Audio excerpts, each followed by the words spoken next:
Hey, RetconRaider here, and welcome back to Xenonauts 2 Early Access, Milestone 4.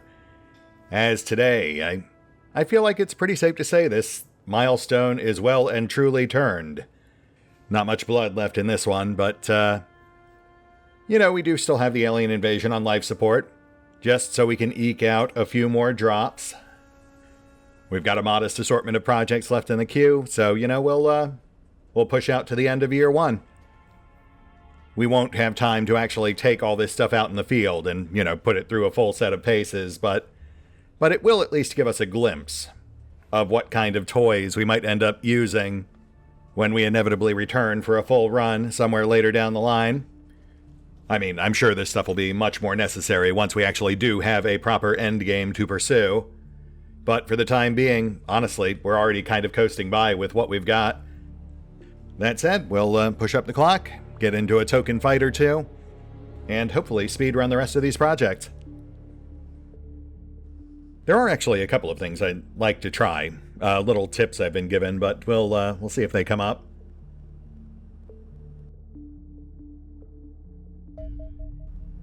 Oh, okay, here we go. That was quick. Wraith Harvester. Oh, that's perfect. Okay, yes. Yes, I would very much like to see how these new fusion missiles perform. I've actually been told that 3 Angels loaded up with fusion rockets can take down almost any ship. Holy moly, look at that! Wow! So 2 completely unarmored Angels were enough to take down an unescorted Harvester. Alright, okay, well, I guess that's our token fight. Phoenix, once more into the breach, once more. And you know what? Let's go ahead and give that railgun a try. Might as well. mclouj can do the honors.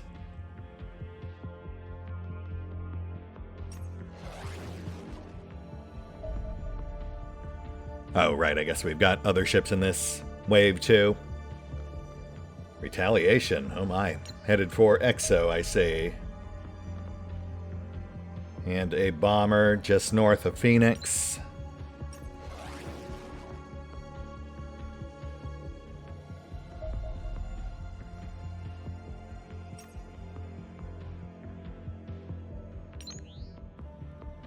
Oof, yeah, see, that is my big concern when it comes to missile-heavy loadouts, is just that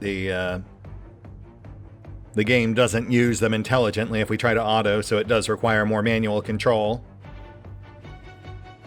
But it's fine. I do need to get more practice with that anyway. Though there is actually another thing I'd like to try too, but we'll save it for one of the other waves.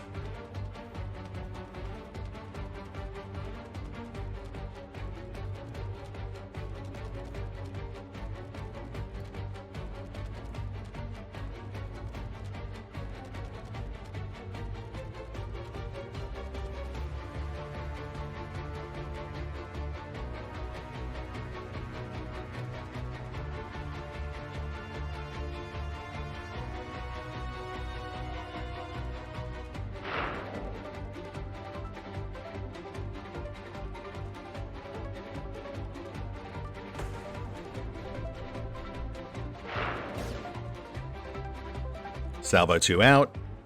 That should drop Interceptor 1.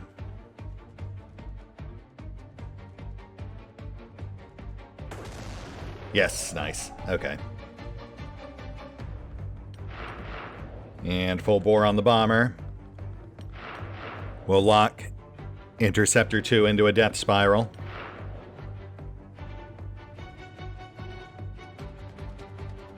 Phantom 2 and 3 are spent. Let's get you out of there.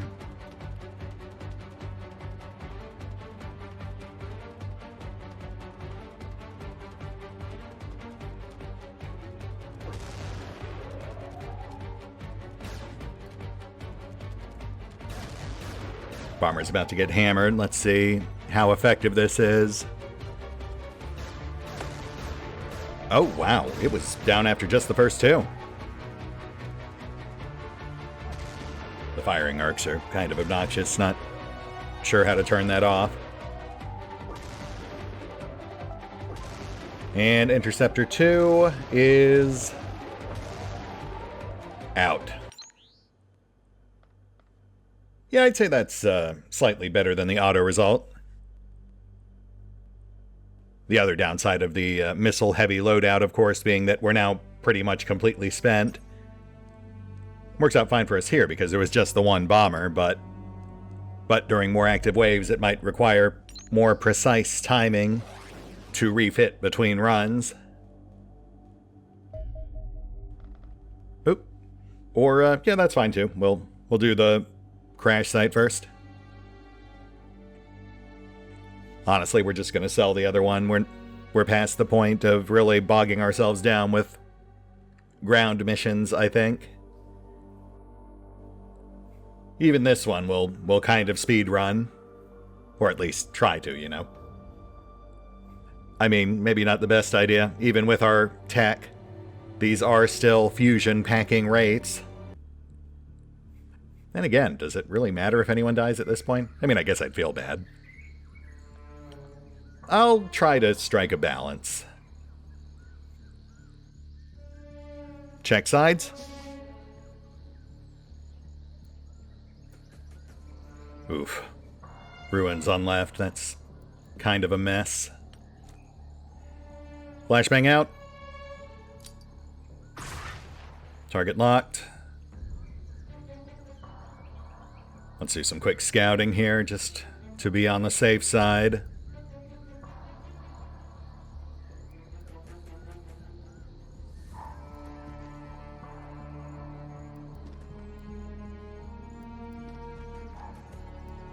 Okay.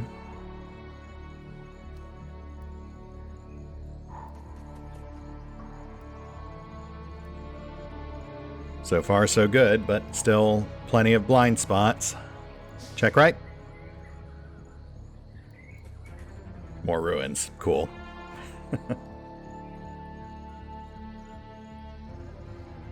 You know, I'm starting to think maybe speedrunning isn't the best idea when we're flanked on both sides by a million tiny hiding spots.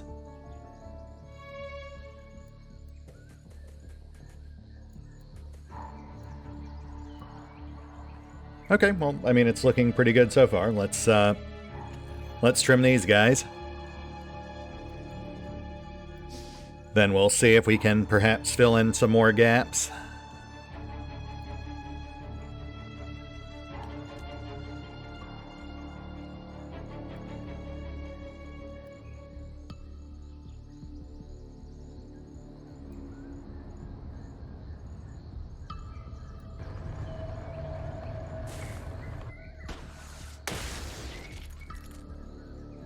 Cover cleared, target softened. Let's run them out on a rail.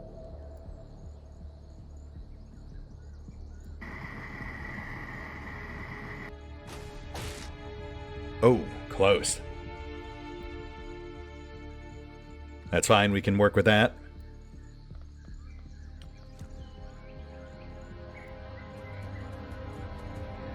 EMP out. And target clear. Now the Wraith, which is really more of a formality. We'll try to cap.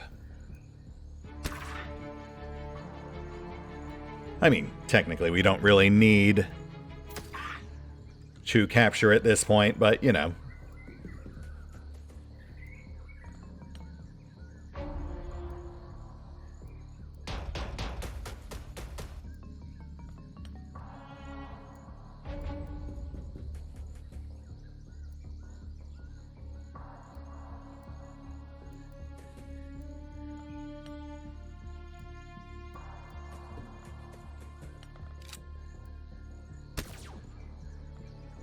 Thank you, Wev. Target's cleared. Landing zone more or less secure. Oh, scratch that. And drawn. Far back right. Outside immediate threat range, but let's get set for incoming. I mean, in theory, overall, assuming a standard crew complement of 18, we have anywhere from,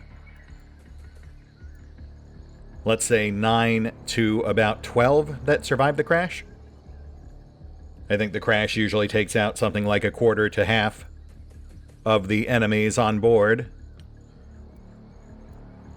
So, I mean, assuming that's accurate, once we take out that Andron, that right there is a quarter to a third of the enemies on the field. 50% casualties in the crash might be expecting a bit much, though. Let's assume 25%. So we've got about 10 left on the field. Ooh, nice.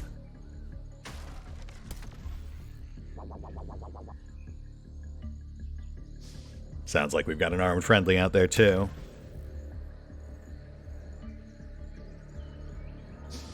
Though, you know, probably dead now.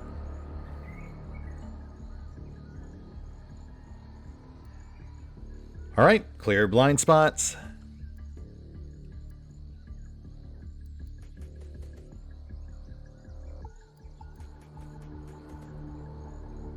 Enemy 4 in sight. Servitor off right.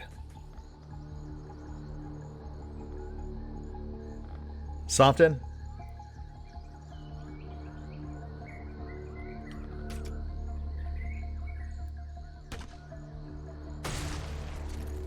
Armor stripped. Go for kill.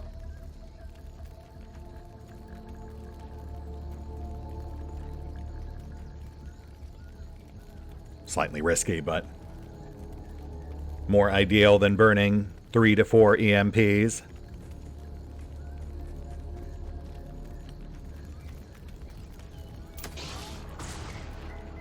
Target out. Now the Andron.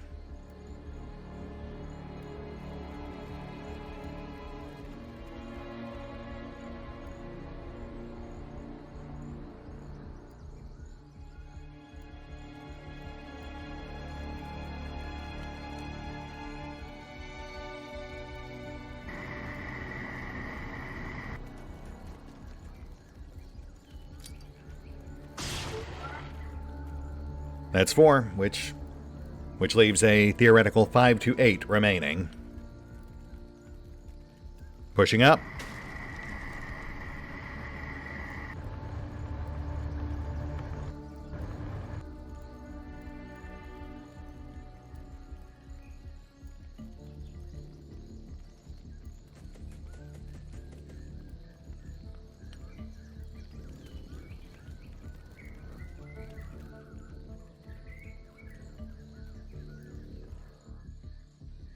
Let's fill out left as well. We've got some...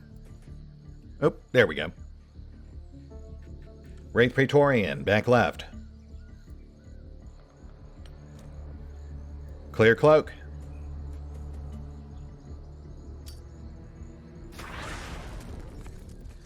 Nice, nice. Go for cap.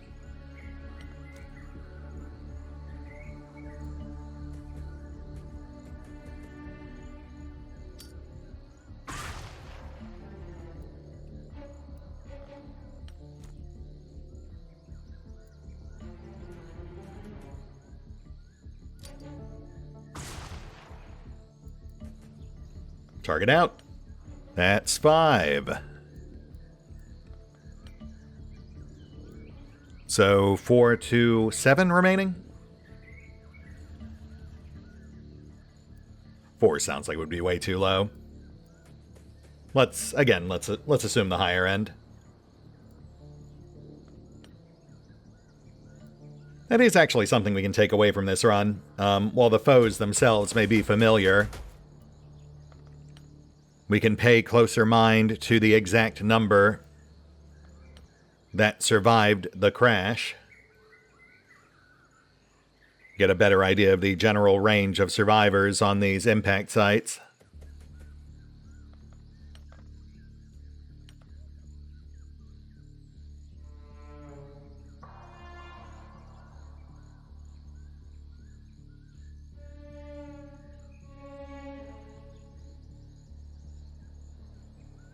No movement. Armed friendly is almost certainly dead. Which does imply we have at least one more roaming outside somewhere. Since I don't believe we've seen any injured aliens yet. And we know the armed friendly got off at least 1 or 2 shots. I want to say they hit something mechanical, but I was also talking at the same time I heard the sound cues.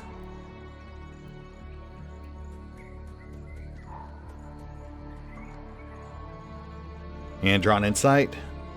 Unblemished.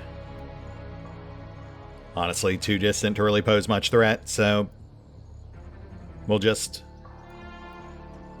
check other angles and then hunker down. Ooh, okay. We've got 2 Androns. So yes, let us definitely hunker down. I think that other Andron is actually dinged, so that could be who we heard get shot earlier. Give me a sec, let me just move our guys into position, then I'll take another peek.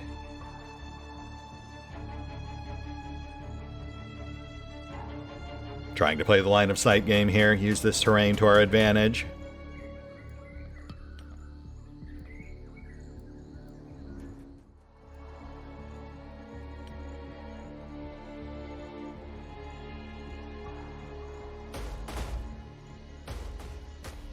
Yeah, that's... Oh, snap.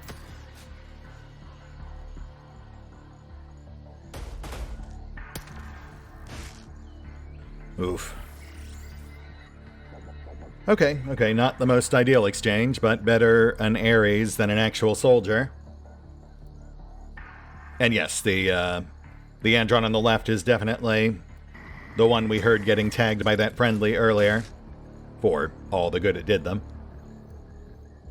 Take him out.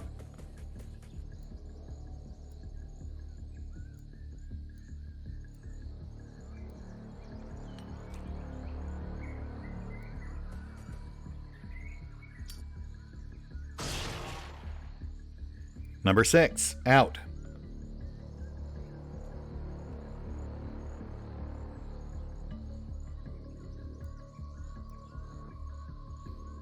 Walrond, payback.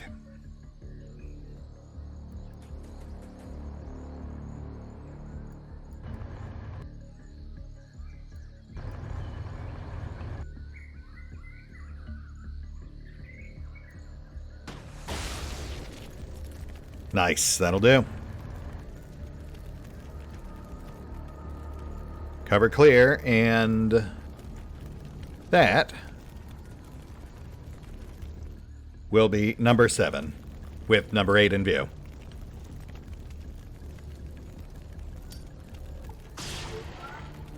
Seven out.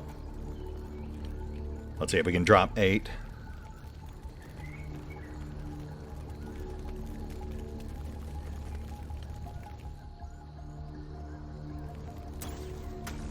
Ah. It was a bold move, but only got bolder.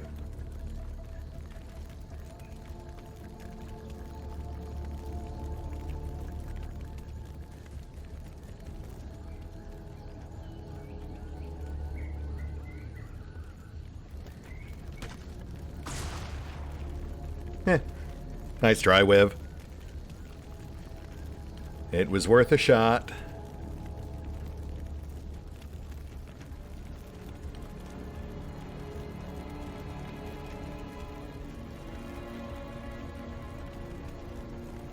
Ah, come on, guys.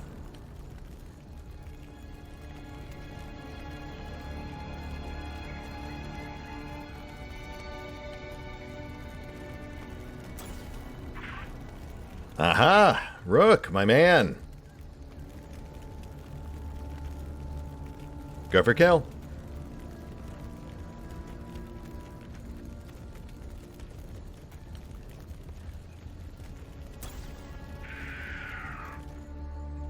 Number 8, out.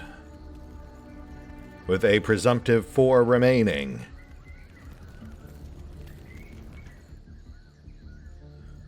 Might as well clear these blind spots while we're here.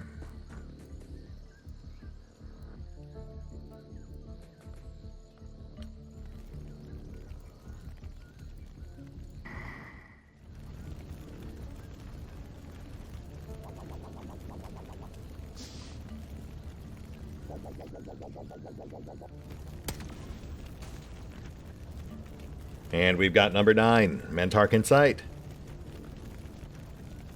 Also, we clearly heard a servitor going through a door. So that's another one on the ship.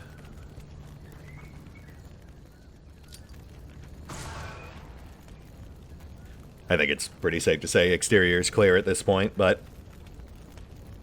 we'll be thorough.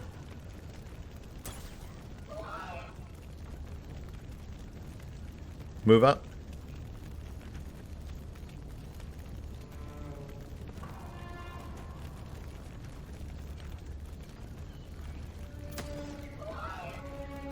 Oh, that's actually a pretty easy cap at this point.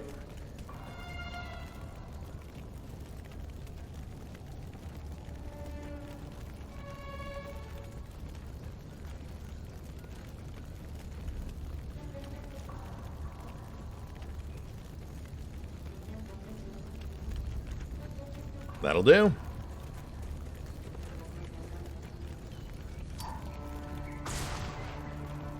Thank you, Valinrook. And let's get on that door. Though I suppose we should still watch the shadows.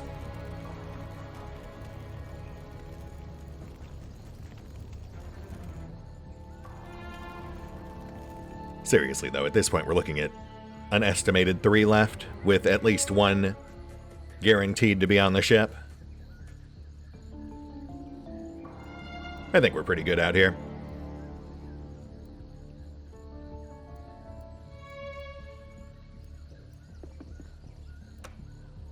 Oh, hi, sir. Sorry to disturb. Yeah, if that guy's still alive, I think that pretty much clinches it. We're good out here. We'll focus ship.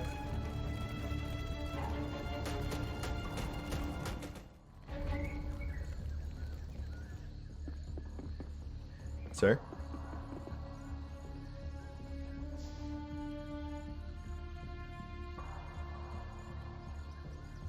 Door, but no warble.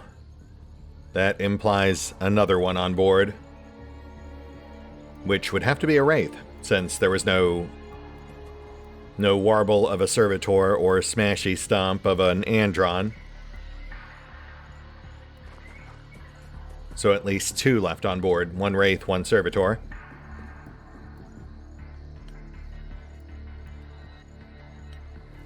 Also, dead Praetorian just over yonder. That's number 10. Of a presumptive 18-man crew. One sec, let me just get us stacked.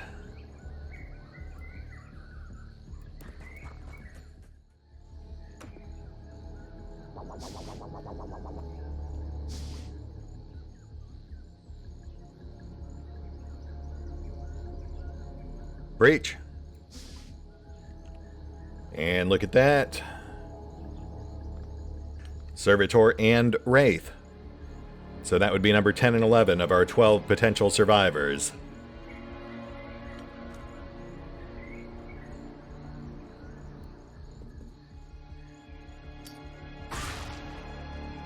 Wraith locked. Servitor is looking the other way, so keep pouring it on.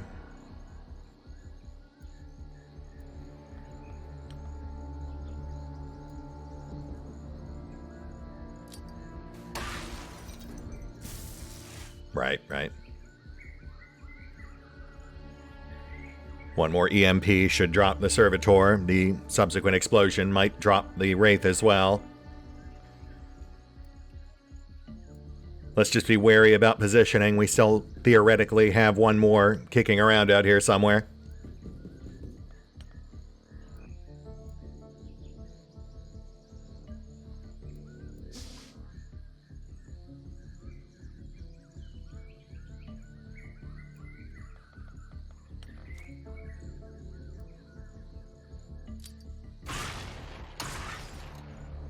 Servitor out. Peek up top.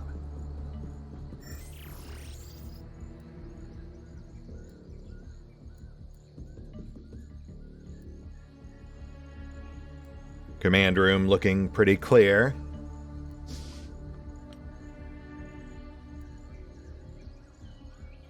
Drop the Wraith.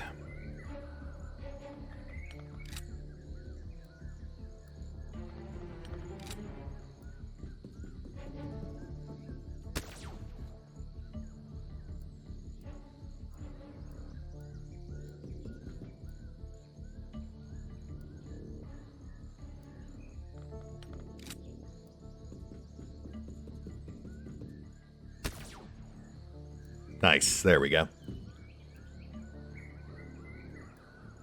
So at this point, we're kind of hedging our bets. There's just one active left.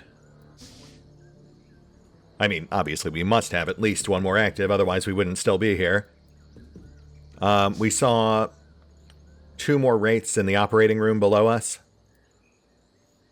So that would put the total at 14 of our 18 potential crew. So we've still got 4 in the wild. We just don't know if they're alive or dead yet. Not until we spot them. Schrodinger's crew.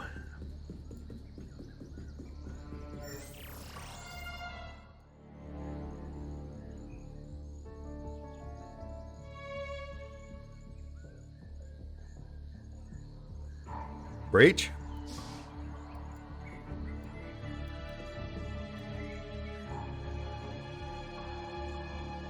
Command room clear.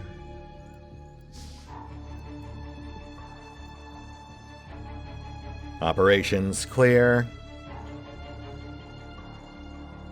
Pushing pad 2.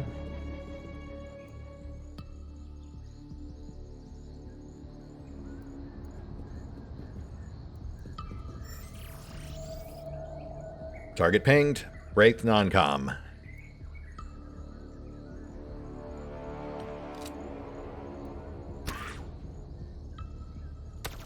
Oh, jeez. Okay, so I may have been, one off on that count. Math's not an exact science. The numbers can get kind of fuzzy. So, anyway. Servitor in sight. That's number 16. So we had at least 13 active.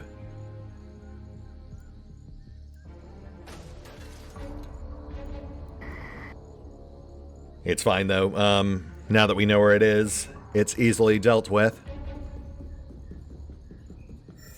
So I think we're good as long as we just don't have any other nasty surprises.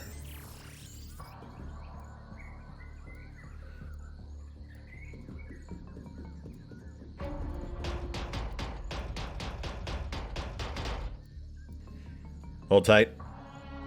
Other teams got it from here. Though we might have to take out a wall. How are we looking at angles?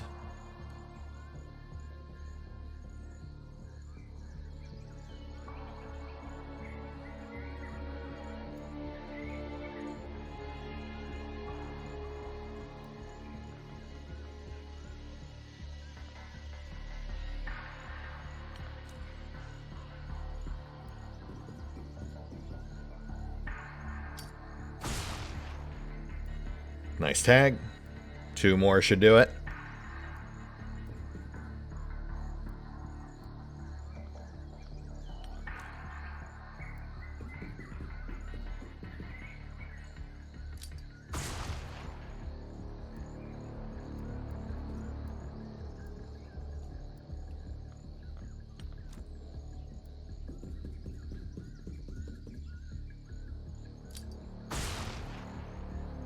Alright, one more.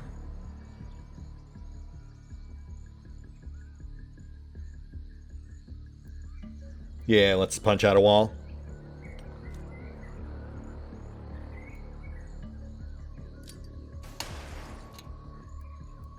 There we go.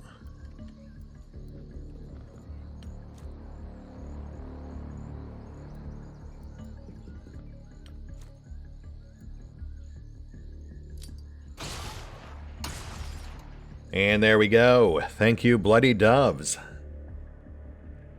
Final ground mission kill of the series. So yeah, got a little messy there towards the end, but that's what I get for being too beholden to my own assumptions. I was close though, just off by 1.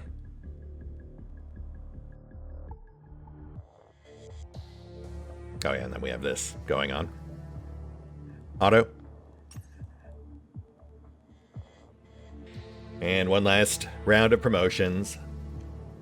Major Woe, who also gets a gold star. Major Valinrook, and a modest assortment of distinguished service medals. Also, no injuries. So it was a total crew complement of 18. I was right on that.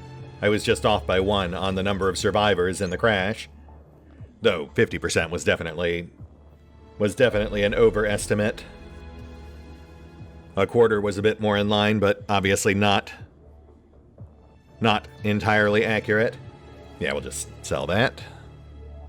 Normally I'd never do it, but I think we're pretty much done with ground missions at this point. As we just saw, even with my assorted bad habits, we still breezed through that last combat mission. And that's pretty much the best the aliens have to offer, at least at this stage of the game. So yeah, we're just speed running the last few projects. Speaking of which, give me a sec to parcel out this last batch of loot. And we'll go full bore on R&D.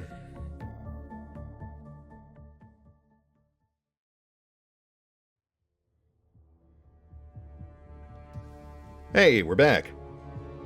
With slightly less from that wreck than I would have liked, but still got enough to at least expand our quantum lab. Which honestly is long overdue. I mean, in hindsight, I would have definitely gotten that going earlier if I'd realized just how much deeper the tech trees went. But for now, should be sufficient for our final tech sprint.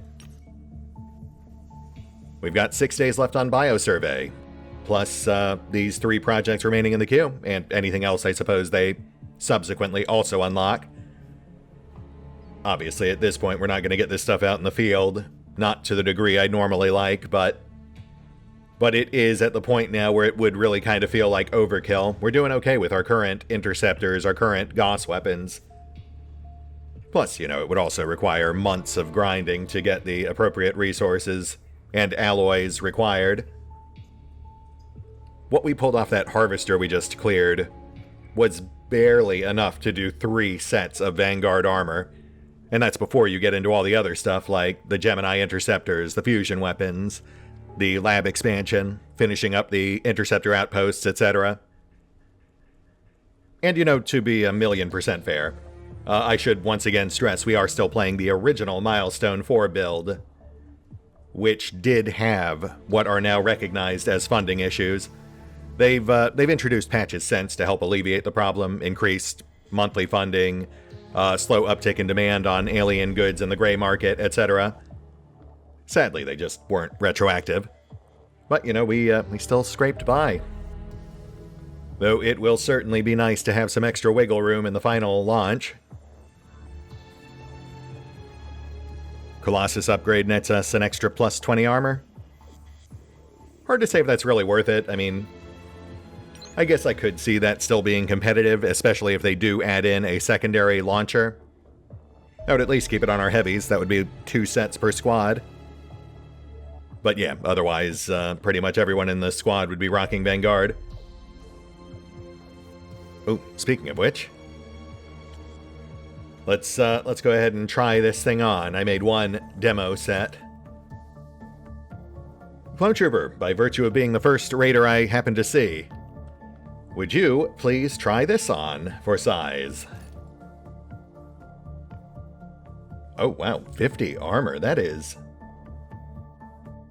significantly higher than I was expecting.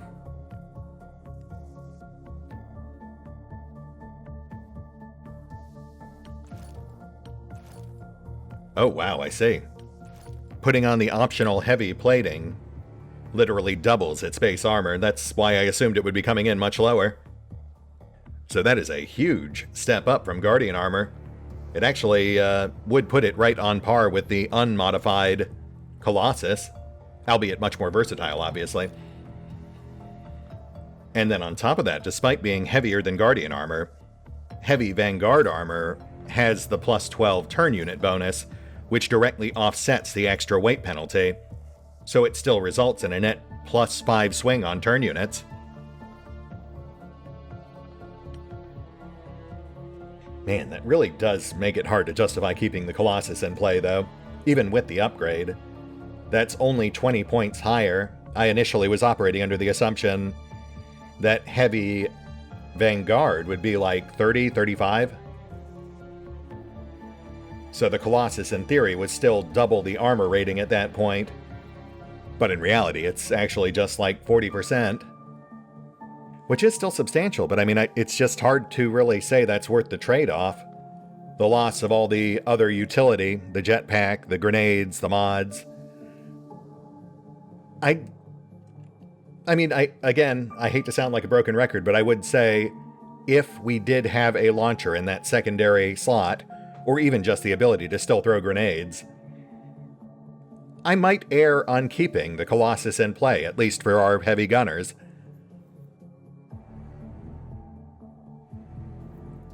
I guess we'll see how it shakes out.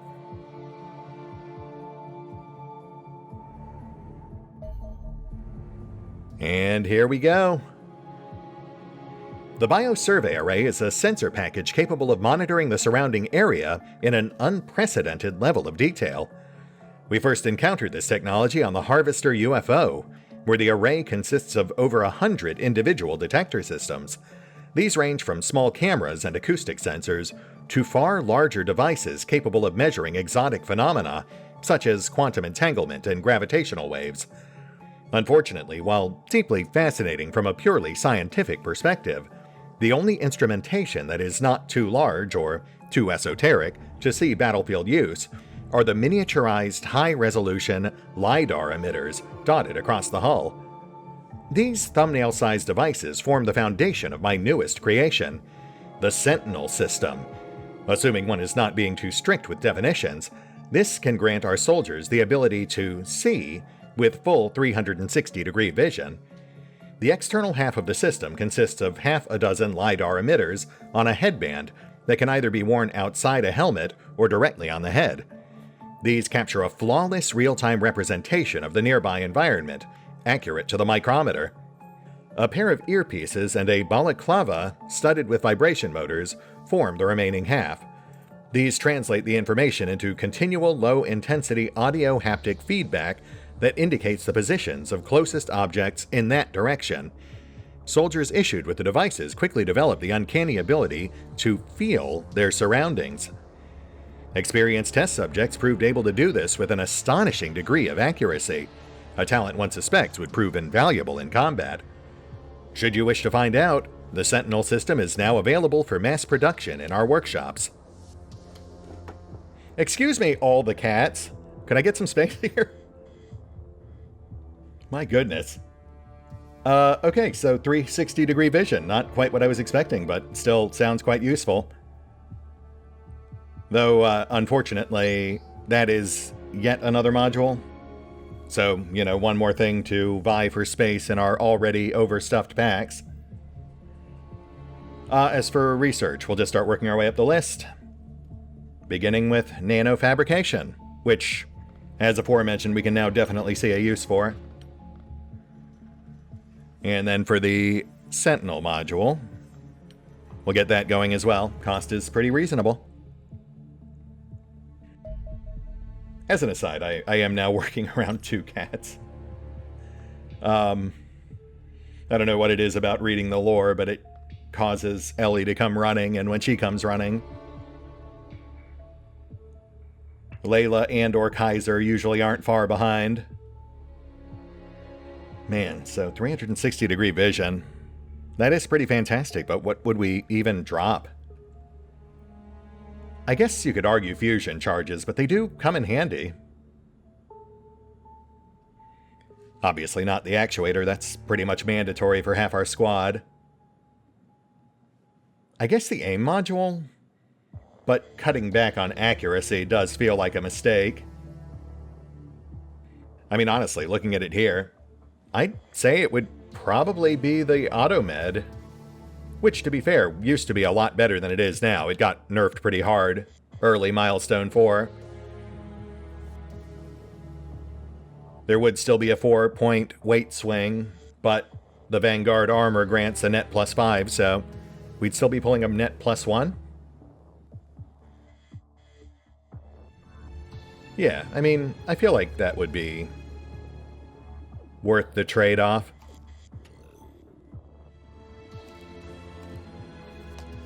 Oh, though we do still have that Psi unit. We did anticipate that becoming more important once Eternals hit the battlefield. Though I suppose in looking at it here, it doesn't actually make you immune to psychic attacks.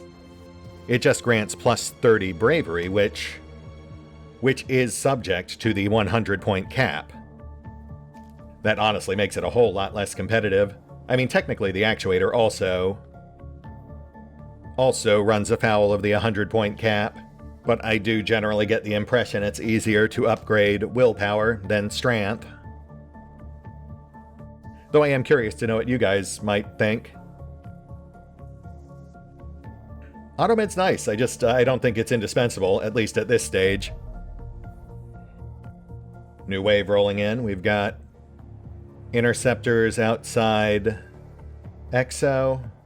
Oh, actually, this actually gives me a chance to try something else.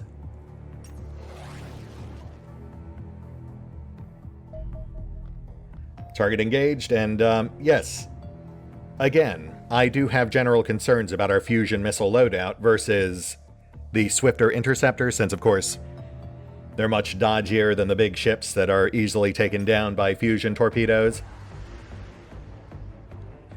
However, I've been told that apparently when it comes to these UFO squads, you only have to take down the center one to technically win the encounter. Which in this case I guess would be the center interceptor.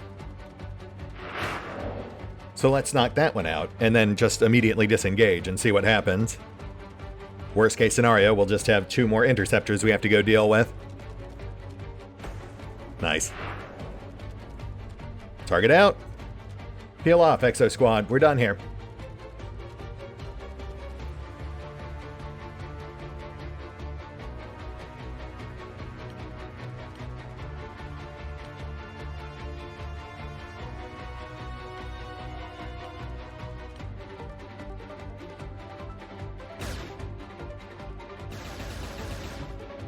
And we're out. Okay, so took a little damage there, but yeah, look at that. Intercept successful. So is the squad gone now, or? It is indeed. Despite only taking out 1, the entire squad has been disabled. That is good to know. And yeah, that also really reinforces the usefulness of those angels, even in late game. Speaking of whom? Oh, never mind. They're not going to catch that. Why did you not move predictively? Probably could have made that if you'd headed them off. I suppose that does really highlight the main downside of still keeping the Angels in play at this stage of the game. They can still take down enemy ships. The trick is just actually catching up with them. Lost track of the cruiser, but we do have a harvester headed for Outpost 9. And Nanofab. Although many things have been recovered from the recently captured extraterrestrial facility, The most important of all may be the technology we have retrieved from their workshops. Our enemies appear to be making extensive use of nanofabricators, devices capable of manipulating materials at the molecular level. Such machines can create almost anything, building up the desired atomic structure layer by layer using an array of precisely controlled lasers and magnetic fields. This seems to be the method by which the aliens manufacture substances such as alloys and alenium. Finding a way to harness this technology is therefore the only way we might hope to create these exotic materials for ourselves. Given humanity lacks much of the expertise required to design a nanofabricator of our own, we have instead decided to concentrate on gaining control over the recovered alien device. Thankfully, this has now been achieved, to some extent at least. Although we have gained low-level access to the nanofabricator systems, the high-level computer systems that automate the manufacture process proved impenetrable. The interface we have built to control the device thus requires manual operation at all times. This means it is now possible for us to fabricate alloys or alenium, but only via a process so tedious that even the simpletons in our engineering department would likely find it unbearable. Worse, should you deem such suffering necessary or perhaps deserved, it is also rather expensive. The nanofabricator is a delicate beast, and the raw materials it employs require processing to astonishing levels of purity, using specialist equipment to function correctly.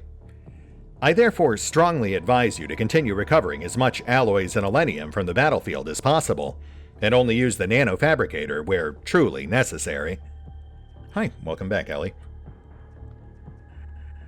Right, so now we can actually craft alloys and alenium. Let's see how much that actually costs. Oh, wow. Okay, yeah, that is not an insubstantial amount, assuming we're talking per unit. My goodness, yeah. Yeah, I mean, again, just to put that in perspective, Vanguard armor costs 30 alloy and 20 alenium per. So that would be an extra 150k worth of alloy, or an extra 200k worth of alenium. Plus, of course, the assembly time, 6 hours per unit.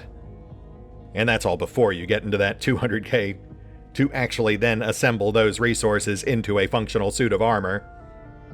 So definitely not something to do unless you're just a few units shy. You do not want to be running entire projects off of that. Still, you know, a nice option to have in our pockets. I was kind of hoping it would also unlock something else, but I can still see some uses for it. Alright, let's go ahead and swap this guy down. Keep an eye out for that cruiser. Oh, there they are.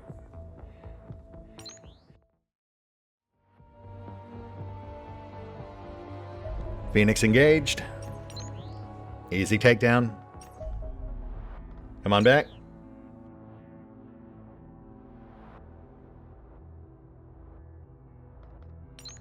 And then, yeah, cold storage, once again demonstrating the one real downside to still having those angels in play. So in a full game, we would still want to eventually start phasing them out for phantoms. Though, I mean, it is still nice to see that they do have a usefulness beyond the early stages of the game. You know, it's really just that mobility that holds them back.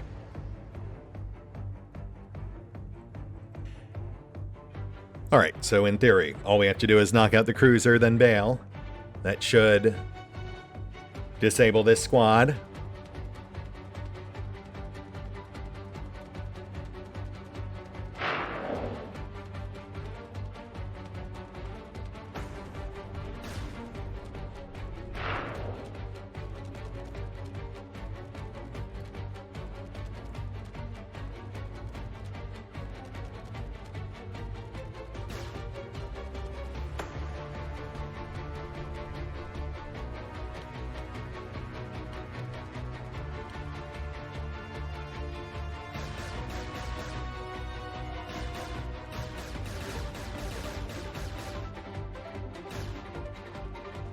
Still draw some fire there, but that does make for a simpler approach.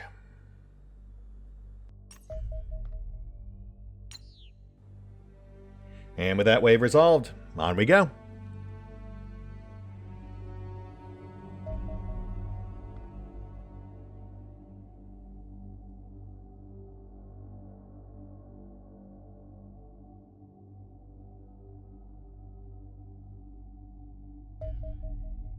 Lab extension's up. Let's get it properly staffed. And we are currently at 228% research speed, so I'll be curious to see how much of a difference this actually makes.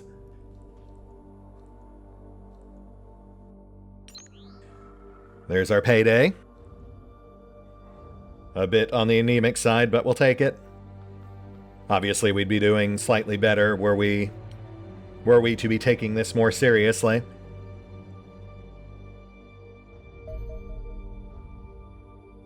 Alien fusion weapons. The fusion weapons we have begun to encounter on the battlefield pose a serious threat to our soldiers.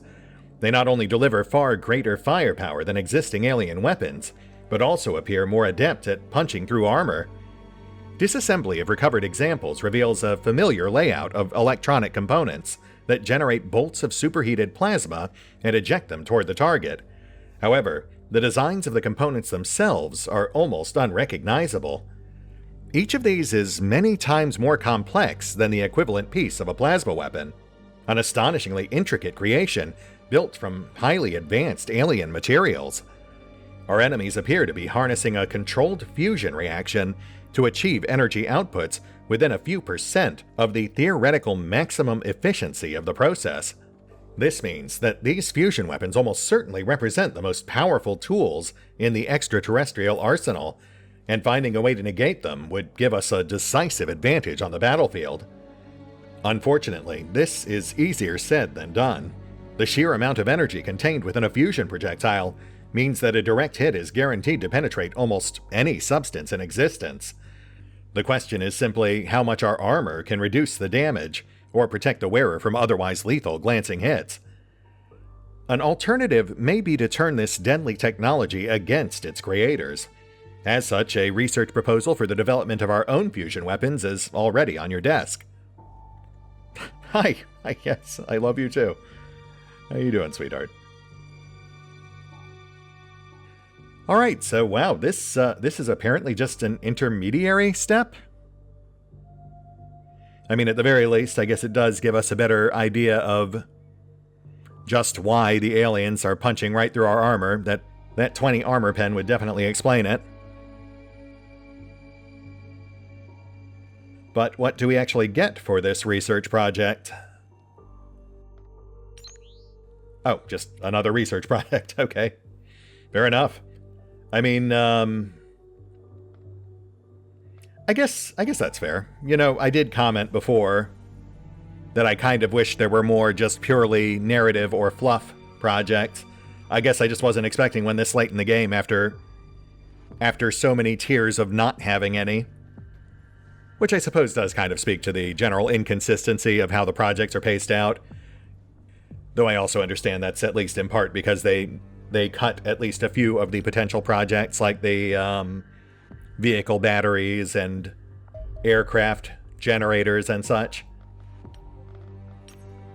And there's our scientists, which bumps us up to 280% research speed. Yeah, that's not bad at all, so definitely something we'll have to prioritize higher if and when we return for a full run. That's it. I think we're done. Let's just montage these last few projects real quick.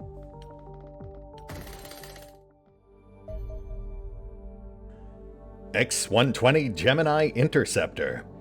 The X-120 Gemini Interceptor aircraft is our newest weapon in the battle for control of our skies. It is likely to prove invaluable, being durable and well-armed, yet still capable of performing delicate maneuvers at near hypersonic speeds. The exceptional range and performance are possible due to the revolutionary SC-4 scramjet engine, which uses a plasma generator to generate the necessary exhaust gas, a far more efficient process than burning conventional fuel. Survivability is largely derived from the airframe, which is fabricated as a single, seamless piece of hardened alien metal.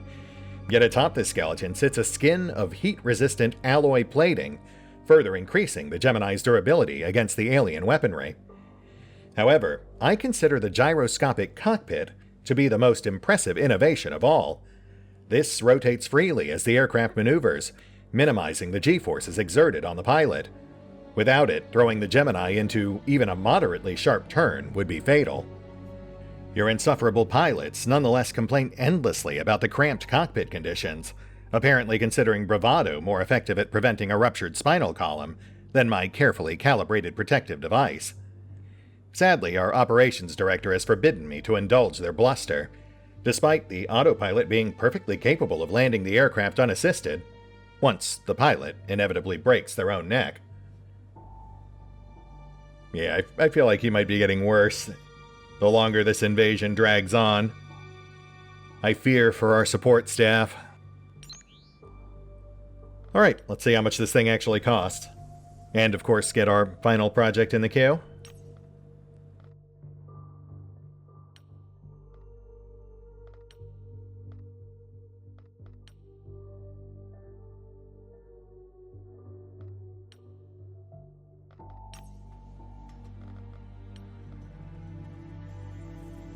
Oof, 1.2 mil. Though perhaps more surprisingly, just the equivalent of 2 Vanguards worth of materials.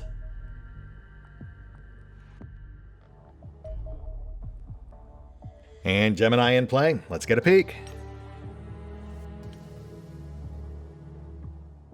Oh wow, and right off the bat we're seeing it can actually double up on primary armament. That is already a significant difference.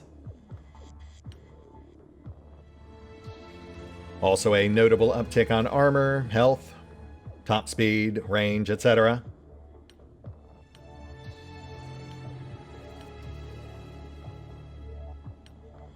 We've actually got some weight left over, so is there a reason we can't just slap on some fusion missiles?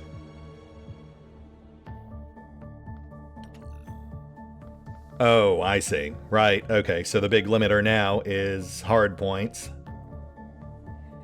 Yeah, fair enough. That's for future retcon to worry about.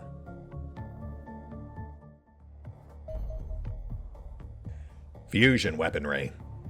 Our mastery of advanced technology has finally reached the point where we can begin to reproduce the most sophisticated alien devices. After extensive study, we are now capable of constructing human equivalents of their deadly fusion weapons. These weapons derive their name from the controlled fusion reaction that occurs within their generation array, producing bolts of charged plasma gas at temperatures exceeding 100 million degrees Celsius. Hi, Ellie. As no material can survive exposure to such temperatures, keeping this reaction contained can be troublesome. An elaborate arrangement of several hundred linked ultramagnets are used to manipulate the superheated plasma indirectly. Their magnetic fields controlled with astonishing precision by the electronics integrated in the barrel. Despite the enormous technical challenges inherent in this process, there is absolutely no margin for error. Should containment fail for even a microsecond, the resulting plasma discharge would be instant and catastrophic. Minimizing the risk of accidentally incinerating our soldiers thus requires both a lengthy calibration sequence and a painstakingly accurate manufacturing process. This makes the production of each fusion weapon painfully slow and costly, even if one ignores the copious quantities of rare alien materials needed. Yet, investing this time and expense will almost certainly prove worthwhile. Scientifically, these weapons are already pushing the theoretical limits of energy output. It appears highly unlikely that their damage output will be surpassed for many decades to come. I mean, you say that, but I can't help but notice at a glance they seem to be weaker than their alien counterparts. Though I suppose the aliens may also have less general concern about the well-being of their own soldiers, so I suppose that's fair. Heavy fusion weaponry. So this is our final project. We'll get that going, and let's get a quick gander at these.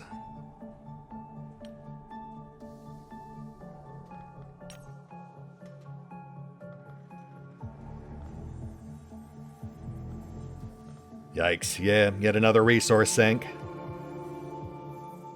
Though, you know, that's to be expected.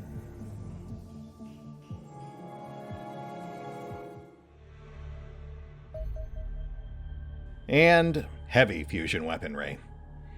As many of the challenges inherent with stabilizing a fusion reaction become easier to manage as scale increases, creating enlarged fusion weapons for use on our vehicles and aircraft has proved mercifully straightforward.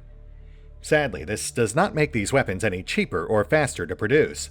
They remain extremely complex designs and must be manufactured to the most exacting standards to prevent catastrophic failure when fired. Yet the sheer firepower they can deliver is unmatched. All three weapons share a similar design, employing an oversized generation array mounted within an elongated barrel. This increases the quantity of superheated plasma produced, and thus the raw damage inflicted, and improves the overall cohesion of the bolt, making it more effective at longer ranges. The smallest incarnation of this design is the vehicle-mounted fusion cannon. This is likely to be the single most powerful weapon we can bring to the battlefield, capable of vaporizing almost anything it hits, provided you can tolerate the slow fire rate and lack of blast radius. Scaling this weapon up produces the Fusion Lance, which can be fitted to our interceptor aircraft. Much like the weaker Laser Lance, it is a versatile medium-range weapon that should prove particularly effective at shattering the heavy armor on alien capital ships. The final variant is the Fusion Battery. This base structure provides exceptional protection against attacking UFOs, using an enormous fusion cannon connected directly to the facility power grid to blast colossal holes in any approaching enemy craft. Finally, it is clearly a mistake to allow our uneducated engineers to construct such large and potentially volatile fusion reactors within this facility, where their ignorance may annihilate us all. In the interest of safety, I therefore suggest we move our engineering department to an entirely separate facility, ideally one as far away as possible. And final project complete. Which, yeah, gives us about what you'd expect. A couple of vehicle weapons, an aircraft weapon, a base upgrade. The top tier upgrades, I imagine. So yeah, I guess it really does feel like we're butting right up against the end game here. The main thing we're missing is just the last round of story missions, the Eternals, whatever projects they might unlock, a means of activating or reverse engineering their interdimensional travel, so that we can ultimately invade the invaders back on their own home turf. There is also the general hint of capital ships there, which we haven't really seen much of. I think the Harvester is really the only one we've seen thus far, and that's essentially just a glorified transport. But yeah, it does feel like this stuff might be a lot more justified once we start seeing things like battleships or, full-on alien command ships or the like, as well as further upgraded ground troops. But again, that's really something for future retcon to worry about, not something that really applies to our current campaign. Which I've got to say, at this point, is feeling pretty complete.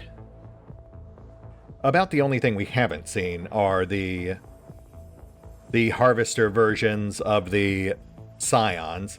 And I did peek at them off screen. There's nothing really all that radically different about them. They're just tougher, higher armor, higher health, higher damage output. No radical visual shifts like we saw with the civilian leaders or the Reaper Alphas, which is a bit of a shame. I mean, it would be nice to see more visual distinction between the different tiers of enemy troop types. I think that is one of the things that kind of does work to this game's detriment, is that early on you have that anxiety, you have that fear of the unknown, because you're encountering so many new things in relatively rapid succession. But then, as you get deeper into the campaign, you get a lot more used to each of those individual troop types, even as they technically become stronger. And that fear, that anxiety, goes away. Though, it was very briefly rekindled when we saw things like the civilian leaders, the red Androns, the bulked up Reaper Alphas. So it is kind of a shame we don't see more of that as you get deeper and deeper into the campaign, though hopefully that's something that might change once we have access to an actual full, playable endgame. That said, I mean, obviously, I do feel like they built a pretty solid foundation here. There's a lot of good things to say about Xenonauts 2 in general, and a lot of little things to quibble about, you know, balance issues, smoothing things out, maybe adding a bit more variety or granularity throughout the campaign to help stave off that sense of staleness that eventually starts setting in. But yeah, I mean, I've got to say, overall, I very much enjoyed this. Obviously, otherwise I wouldn't have spent 52 episodes on it. And based on the numbers, it seems like a lot of you have really enjoyed it too, which is also gratifying. It's nice to know that there's still an audience for this sort of thing. You know, it is one of the types of games that I kind of built the channel on before we started getting really entrenched in story-driven CRPGs and such, which I do also enjoy, but, you know, variety, etc. But regardless, sadly, for better or worse, this particular sojourn has come to an end. This world is safe. The aliens have been sufficiently discouraged from continuing their invasion, at least until they finish preparing for launch. I mean, technically we do still have Milestone 5 as well, but I am thinking we might hold off on that. Save a few surprises for our first full run. But, you know, let me know what you guys think in the comments down below. And of course, make sure you vote in the upcoming content polls.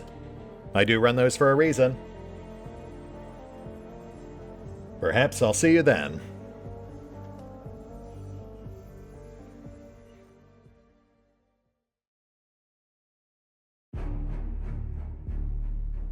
Oh, and special thanks to the Raiders, the fine folks who help make these videos possible, including but not limited to Eerie V23, Revenant, Alois, Dragon Matrix 7, Drakiith, EgonAlter, Exsellsior, Gottlieb, James Trimmier, Kazorm, Mark Giemza, Nathan Welch Jr., OverlordPherom, RandomPassrby, RobbyB, Tomasz Piątkowski, Triphoppenskip, and Valinrook. Thanks for your support, guys. That said, if you'd also like to help support the channel, then feel free to push the buttons that do the things. Trust me, it does make a difference. Or you could even check out the PayPal, the Patreon, the Nexus GG, or the YouTube memberships. Links are in the description.